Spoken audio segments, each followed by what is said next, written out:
చేపలు ఎర్రగా వచ్చినాయి కదా, అవి వచ్చినాక ఇలా వేసేద్దామండి. పెద్దలపాయలు పచ్చిమిరకాయలు కోసి ఆడబెట్టుకున్నాం కదా, వేద్దాం. ఎండు చేపలు దోసకాయ వేసి టమాటా వేసి వండుకుంటే అదొక టేస్ట్, అంటే చాలా చాలా బాగుండిద్దండి. ఇప్పుడు అంటే రావట్లేదు ఎండు చేపలు సరిగ్గా. మా చిన్నపిల్లలప్పుడు మా అమ్మ వాళ్ళు వండితే సూపర్ అంటే సూపర్. ఇంకా మా నాయనమ్మ వండితే ఇంకా సూపర్ అండి.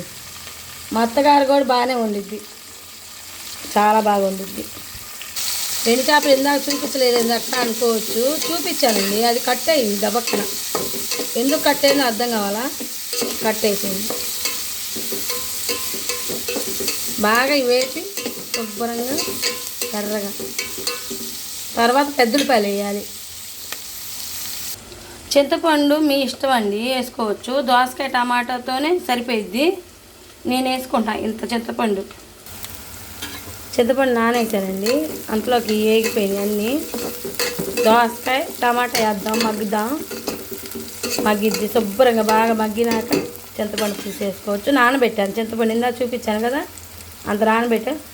మీకు ఇష్టం అంటే వేసుకోండి చింతపండు, లేకపోతే వదిలేసేయండి. దోసకాయ టమాటా ఉంది కాబట్టి సరిపోయిద్ది పులుపు.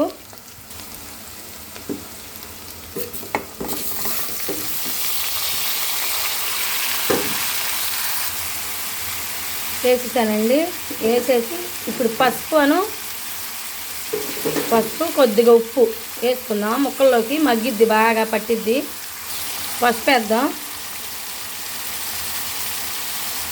నాకు చిన్న చెంచానేనండి, చిన్న చెంచా అంత వేసుకుంటున్నాను నేను పసుపు. ఎక్కువ కాదు, తక్కువే, చిన్నది చెంచా వేసాను. ఉప్పు ఎంత సరిపడంత, మన టేస్ట్ తగ్గట్టుగా, మన రుచి తగ్గట్టుగా వేసుకోండి. ఉప్పు పసుపు వేసినాక బాగా కలిపానండి. ఇది బాగా మగ్గిద్ది గుజ్జుగా. ఇది బాగా మూతేసి మగ్గనిచ్చినాక పులుసు వేద్దాం. కూరగాయల రేట్లు మటుకు చాలా చాలా మండిపోతున్నాయండి. ఇవే 220 రూపాయలు అయినాయి. ఏం చేస్తాం, తెచ్చుకోవాలి, తినాలి, తప్పదు కదా. కానీ కొంతమంది ఉంటారండి, ఒక మనిషి బతుకుతుంటే ఓర్చుకోలేరు, ఎదుటోడు ఎదుగుతుంటే ఓర్చుకోలేని వాళ్ళు చాలామంది ఉంటారు. మన తిండి మనం తిన్నా మనమే పడి ఏడుస్తూ ఉంటారు. అలాంటి వాళ్ళు మనం ఏం చేయలేము. వాళ్ళ కర్మకు వాళ్ళని వదిలేసేయాలి. మనం ప్రశాంతంగా తింటాం, హ్యాపీగా బతకటం నేర్చుకోవాలి. కాదంటారా, అవునంటారా? కూర ఎలా ఉందో చూద్దామండి. మగ్గుతుందండి బాగా. ఇలా బాగా అంతా టమాటా అంతా బాగా మగ్గినాక కారం వేసుకుందాం. కారం ఇంకా ఇప్పుడే వేయకూడదండి, బాగా మగ్గాలి. టమాటా అంతా బాగా గుజ్జుగా మగ్గాలి. ఈ చెంచా కారం వేసానండి, చూపించలేదు ఇందాక, మిస్ అయిపోయింది. టమాటాను దోసకాయ మగ్గింది, చింతపండు పులుసు పోసాను.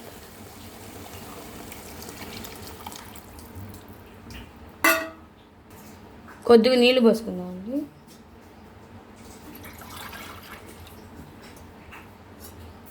ఇంత ఒక గ్లాస్ అంత, చిన్న గ్లాస్ అంత సరిపోతాయి నీళ్ళు. ఇది బాగా మగ్గితే బాగుంది. ఉప్పు సరిపడా సరిపోయిద్ది. కాకపోతే సాలిపోతే మీకు కొద్దిగా వేసుకోండి, సరిపోయిద్ది. ఎలా ఉందో చూద్దామండి. ఉడికిపోయింది, దగ్గరికి వచ్చింది. ఉప్పు సాలలేదు, కొద్దిగా వేసుకుందాం.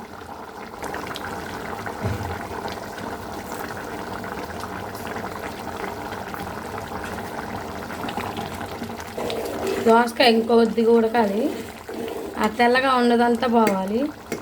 ఏందక్క ఎవరికి తెలియదు ఈ కూర, నువ్వెందుకు చూపిస్తున్నావు అంటే, పెళ్లి కాని వాళ్ళు కూడా ఉంటారు, పెళ్ళి అయిన వాళ్ళు పెళ్లి కాని వాళ్ళు కూడా కొద్దిగా నేర్చుకుంటారు కదా, కావాలనుకుంటే అందుకని చూపిస్తాను. యమ్మీ చేపల పులుసు రెడీ అయిపోయిందండి, బాగుంది. కొత్తిమీర వేసేసుకున్నామండి.